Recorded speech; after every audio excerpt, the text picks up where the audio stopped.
Good afternoon, everyone. Thank you for coming along to the talk this afternoon. My name is Joanne Smedley and I'm a curator in the Photographs, Film and Sound team, and I'll be presenting today with Janet Hearn, who's sitting in the front, who is a paintings conservator in the Collection Services team. Today we're going to talk about the reverse painted glass framed photographic portraits and the conservation that allowed the lovely exhibition outside in the Reg Saunders Gallery to be realised. At the end of the talk we'll take questions and we'll also go to the exhibition for anyone who'd like to chat in front of the images. So the memorial is lucky enough to have 14 of these unusually framed items. They all relate to First World War soldiers and they each comprise a photographic portrait, a sheet of glass which overlays the photograph, and it's painted in a decorative matte of colourful design, which is painted on the reverse and then placed over the image and held together by a wooden frame. Because of the painted glass effect, the end result is both luminous and eye-catching, and many of the portraits portray soldiers who died as a result of service, but also others like Lance Corporal McLaughlin of Inverell portray those who returned to Australia. This particular photograph has been hand-coloured as well, just to give an added pop of colour. These items have always been a bit of a mystery in the collection because none of our examples have any maker staking their claim on the back of them. When we have deframed some of them, it has revealed studio names on the photographic print, but all of them are from different studios.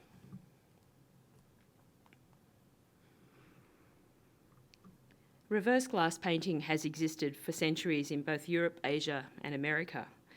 The European tradition was developed around the 14th century and was a popular form. They were called fixé in France, hinterglas Malerei in Germany, and the actual technique of reverse glass painting allows a real vibrancy to burst out of the frame because the painting is on the back of the glass, so ensuring that that work has a real luminosity that other works on board or linen do not.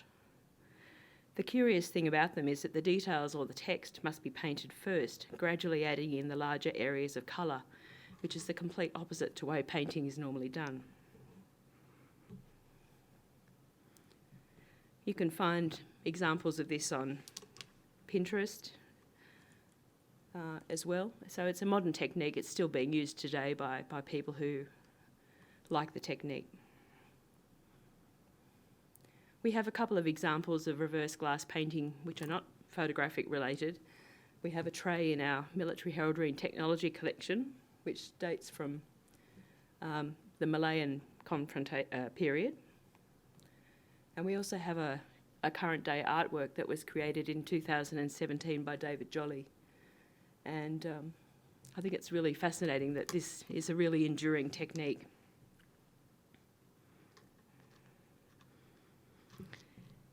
The tradition of reverse glass painting has been used by signwriters, glass embossers, and also photography studio workers who are used to writing backwards on negatives so that when they print up a negative with writing on it, it reads in the correct way. Even today there are examples of really quite stunning reverse glass sign writing work. This is a fellow called Ray Pedersen who works out of Melbourne. And the bottom image I quite like because of course the writing is reversed when you look at it from behind.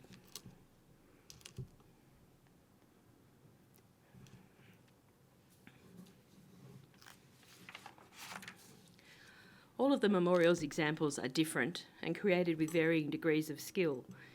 Many include crossed flags or floral elements, some of which I think are a strong indicator of where they've originated, and in particular in New South Wales. And the reason why I've thought that is because the waratahs and flannel flowers that you can see on the top and the middle example are both very much New South Wales and Sydney-based floral items. They also include forget-me-nots, which are the blue flower on the right, and forget-me-nots of course have a symbolic meaning in the language of flowers, which would have been very familiar to a 19th century audience. We've acquired all of our examples in about the last 15 years or so, or most of our examples rather. Some of them include quite different style. There's an Art Nouveau style as well, and while they often include a coat of arms, it isn't always created in the same kind of way. To create the design, there is a stencil that gets laid onto the glass, which gives the outline, and then those details can be added, and then the larger elements of colour. We have a couple of examples in the collection that we don't hold the original for. This is one, but I quite like the design on this one. And we have this one here, which unfortunately the original object no longer exists at all. It got broken many years ago, not by in the family. And somebody in the family had taken a lovely sepia photograph of it, which of course doesn't show up the colour, but it does show up the design. And it's a rather nice little survivor. And most families will have wanted a portrait to hang on a wall and remember their son or brother overseas. And because of their fragile nature, I think many of these items were either damaged or disposed of. Many relate to the soldiers who were killed in action and therefore stand as a sense of memorial in the home. Being colourful, I think they have a real appeal and certainly allowed the family to have a very decorative object in their home, honour their son or brother's contribution and sacrifice. They are particularly Australian, and I have contacted other institutions around Australia to see if anyone has any of them in their collection. Small museums do, but largely they've a very sort of small window of when they were created, and I guess probably of real appeal to the memorial because of their subject matter. So we're lucky enough to have a small, interesting collection of them. I have a couple of examples here just showing the back of the glass to sort of see how interesting they look from behind. They look beautiful framed, but you can see how those large, and the gold has been added last because that's sort of the overlaying colour. And this one's much the same. So they're quite interesting to see from behind. When you look at them without the backing, you can see the very sort of faded nature of some of them and the quick brush strokes. So they're not high art as such, but they are very charming. Some of them have arrived at the memorial in quite good condition, and others have arrived with all sorts of conservation issues. I'll now hand over to Janet, who will discuss the conservation.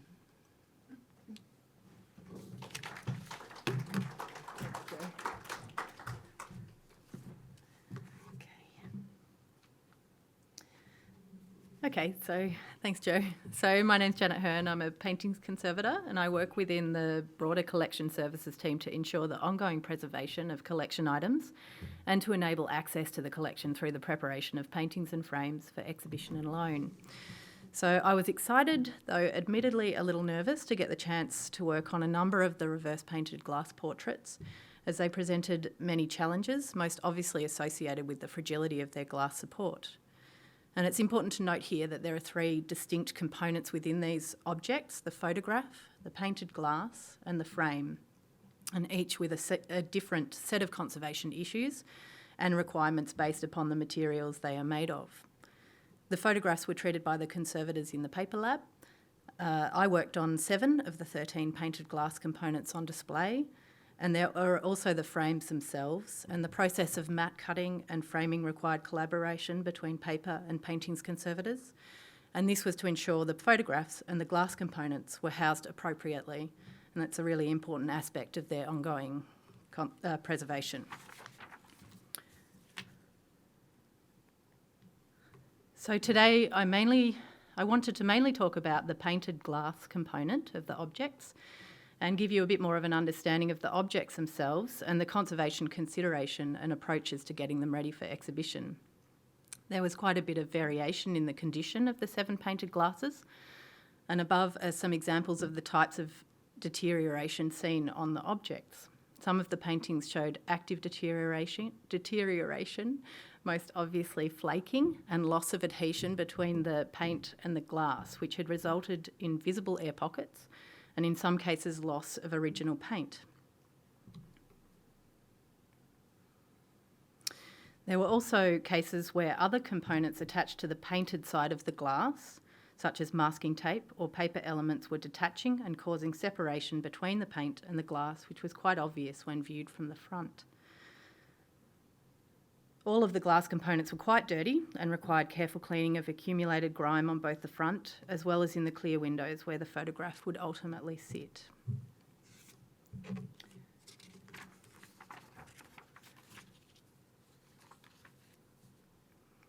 So as I had limited experience in treating this type of object, prior to beginning any treatment of the glass themselves, research was undertaken to establish the types of treatments used for these objects. So looking at previous treatments undertaken by AWM conservators, looking at external sources of information on adhesive selection and application methods, as well as methods and mediums for reintegrating areas of loss and types of cleaning solutions.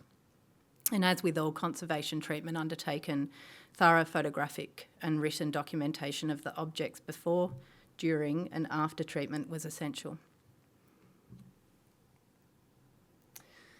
So this slide shows the setup that I constructed based upon research into treatment methods, essentially a timber table with a glass top, which allows lighting and a mirror to be placed beneath and adjusted to different angles in order to view what is happening on the front surface of the glass as treatment is carried out. At the top right is a setup used by a previous conservator, which I mainly use for retouching areas of paint loss, and this upright positioning allowed the front of the glass to be seen immediately during application of retouching medium with limited handling of the fragile support.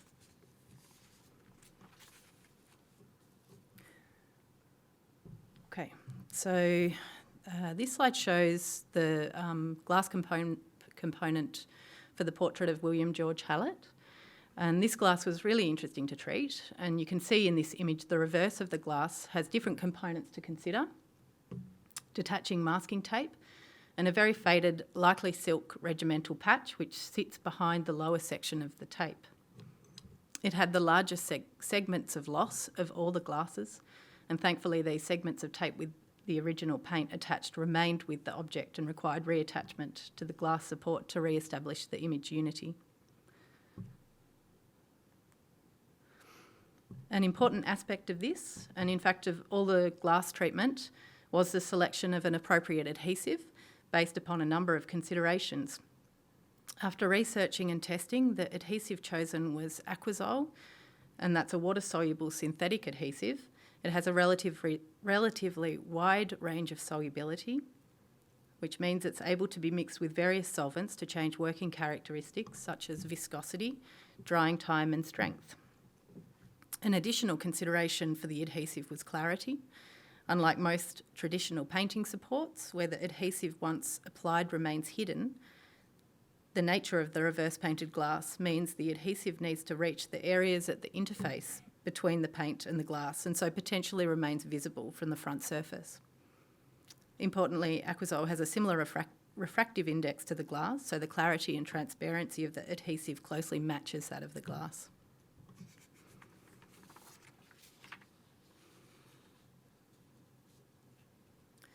Other really important conservation considerations for the adhesive were the long-term stability, and we would not expect this adhesive to discolour over time or to become more difficult to remove over time.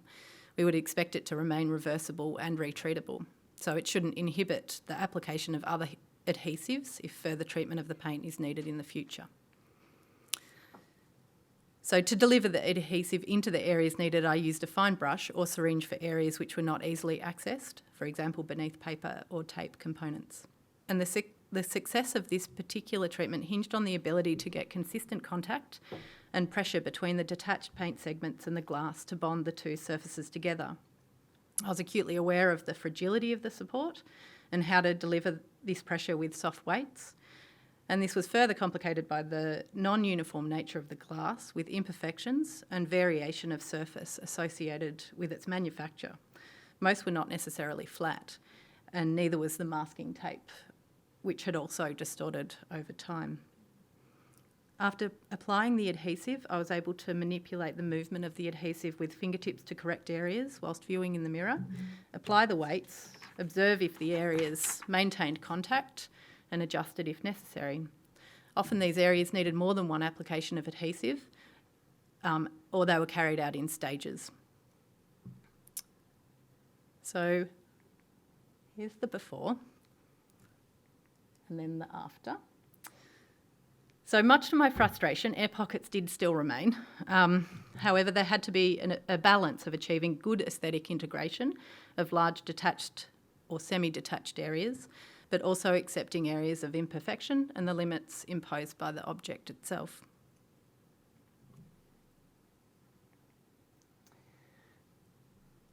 So the second portrait I wanted to talk about was Sergeant Francis George Clark. And issues with this glass were very significant detachment of paint from the glass, causing visually disturbing air pockets throughout, and often what we would call blind cleavage, so essentially a bubble with no access point for the adhesive to reach into the detached air pockets. There were also extensive paint losses through the dark blue flag, which were visually quite distracting.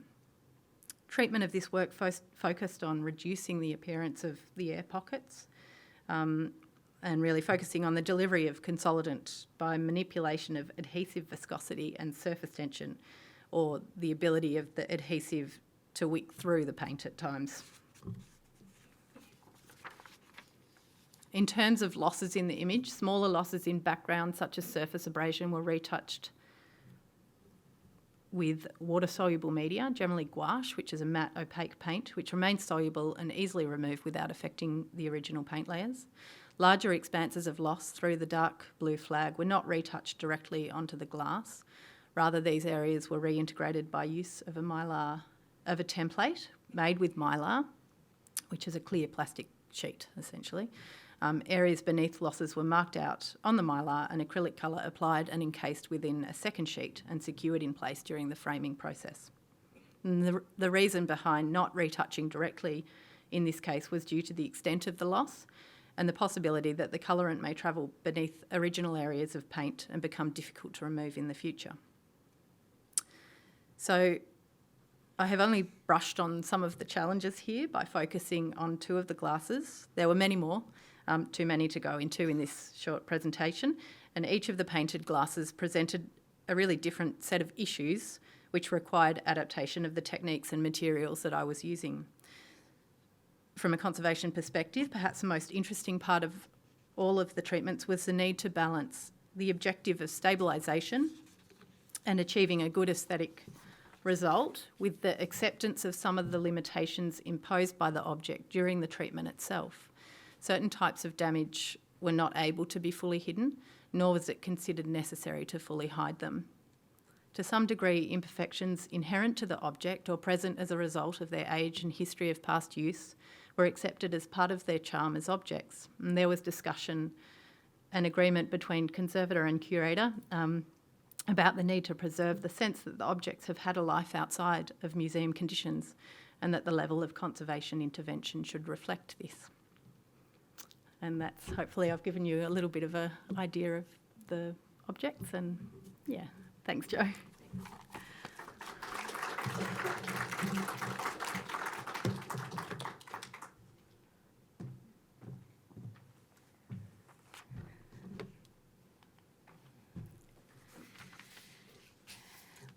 I've alluded to the mystery of who made these items, and thanks to the existence of Trove, the National Library's database that includes many scanned newspapers, I've had a few attempts over the years to use various terms to describe what these are.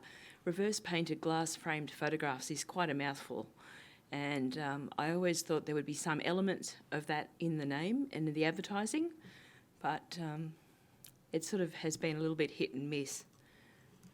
Walter Coulton did emerge this year. He's a studio out of Wollongong, and at the bottom it talks about frames made to any size, glass painted to any design for soldiers' photos and nameplate.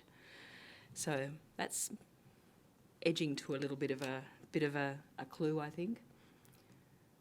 And this is part of an advertisement for Anthony Horden, and I've only found one advertisement that actually covers what I would consider something relevant. And this one is described as patriotic frames with flags painted on glass. It doesn't say much, but it does describe a lot of what we have.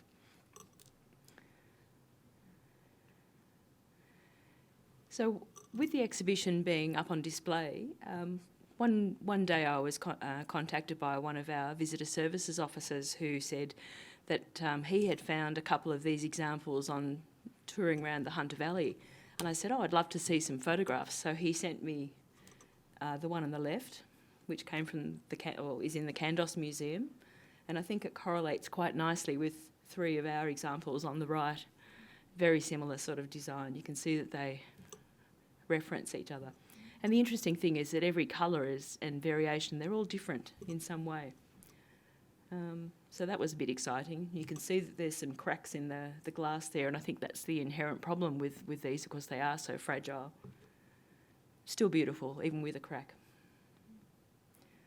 But this was the one that truly piqued my interest, because it's very different in style, and I don't think we have any by this maker at all. But the interesting thing is that this fellow who has made this particular one has actually put his name, his address, and a design registration number down the bottom. So for a researcher, this is like a bit of holy grail. The concept is certainly very, very relevant to our collection. So I did go to the National Archives, and I got the design file, registration number, pulled for me. And it was a really fascinating read, much more fascinating than I thought it might be. And the nice thing was he didn't fully understand the actual process of registering the design. And so he queried something, and he queried it on his own letterhead. And that was really exciting, because it talks about him being a picture framer, artist, mount cutter. And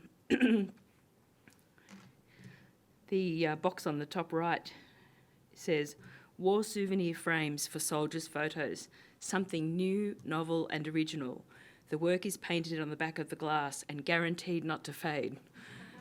So in terms of a reveal, I thought, wow, I'm pretty excited about that. He gives a little bit of background about himself on the left-hand side. He's an ex-sailor from the British Royal Navy, and he got out of the Navy in Australia and had a long association from the late 1890s or so, living in Sydney. One of the items that is included on the design file is a sample of the actual work that he was registering the design for. So the point of registering a design is it has to be, quite different to anything ever, previously either registered or created. And you can't really see it here, but it's got a sailor's photograph and a flag and a nameplate at the bottom. And down the bottom is one T. Dawson, so he's actually put his own photograph in the sample.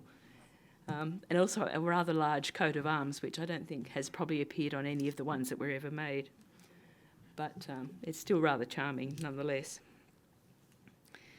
So what might the connection be between Mr. Dawson, Mr. Coulton and Anthony Horden?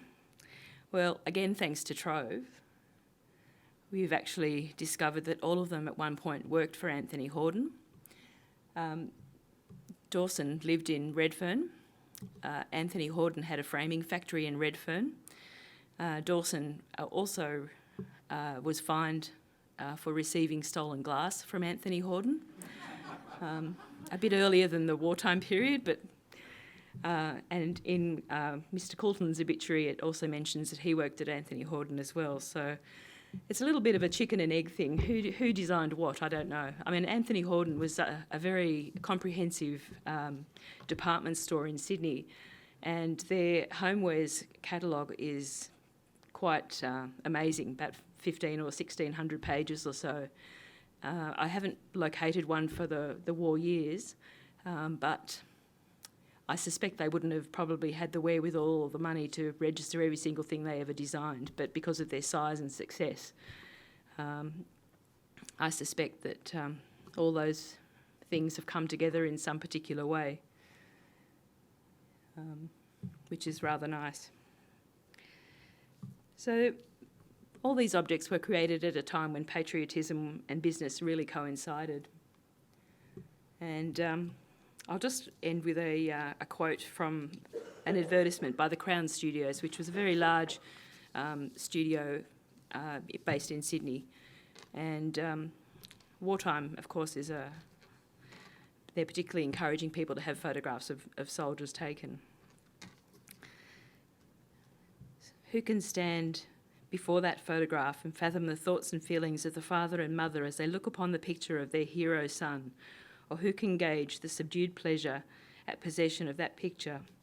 And who can guess the feelings of pride, of Sissy's heart, and the springs of patriotism in the boy's breast as they look at that photo of their warrior brother?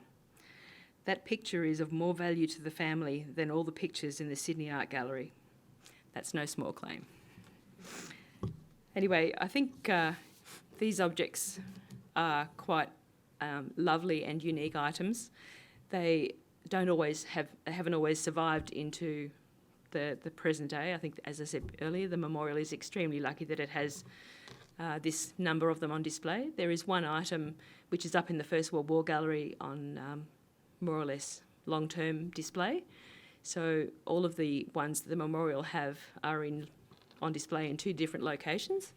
And because original photographs are rarely displayed for long-term periods, it's actually really exciting to be able to have put them all together so we can actually sort of do a lovely sort of compare and have a look at the frames, the lovely portraits that sit behind the glass, and then each unique piece of glass.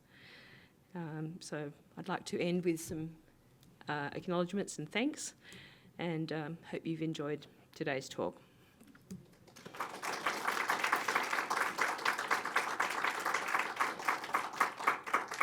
Janet and I are very happy to take questions from anyone if anyone in the audience has. Yep. Question for you both. Was the underlying paint on the glass oil paint? We think it is. There's further testing but yes, it's very likely that it's an oil-based paint. And another question, the combination of colours that we saw in some examples, would they correlate with the battalion colours or something like that? I think the colour is a bit fraught. McLaughlin, the very first one, has battalion colours painted onto his epaulette, and they're actually wrong for his unit. So I think there might have been a bit of artistic licence. Sorry, I'll just flick back to that one.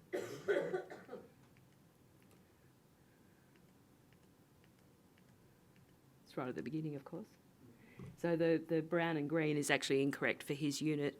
I mean, the units didn't leave Australia with colour patches. So, and I think because of that, there was probably a bit of confusion, even though magazines and so on did publish what battalion colours were. And of course, a lot of these photographs are taken before they embark as well, so they're not wearing a colour patch either. But I mean, the general colours chosen for the image, the surround and things like that. I haven't really. I don't think so. And the slot for a battalion patch, you can see actually the bottom right hand. There's a sort of a blank sort of spot there. The battalion colours either weren't there or haven't survived. So we don't know. But there was a slot for them in most of them.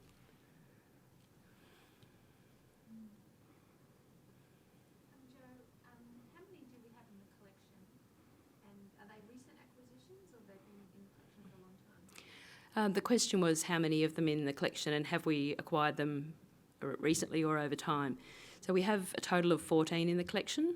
13 are on display in Reg Saunders, the Captain Reg Saunders Gallery, and one is on display in the First World War galleries. Some have been acquired and here over time, but more, I think, as our interest has been piqued when we've been offered them, we've accepted them because they are such interesting objects. So it's very much opportunistic, really. We haven't. I think there might be one that we've purchased, but the others have all been donation. So people have very generously, given up their family treasure, I guess, and now treasured by the memorial.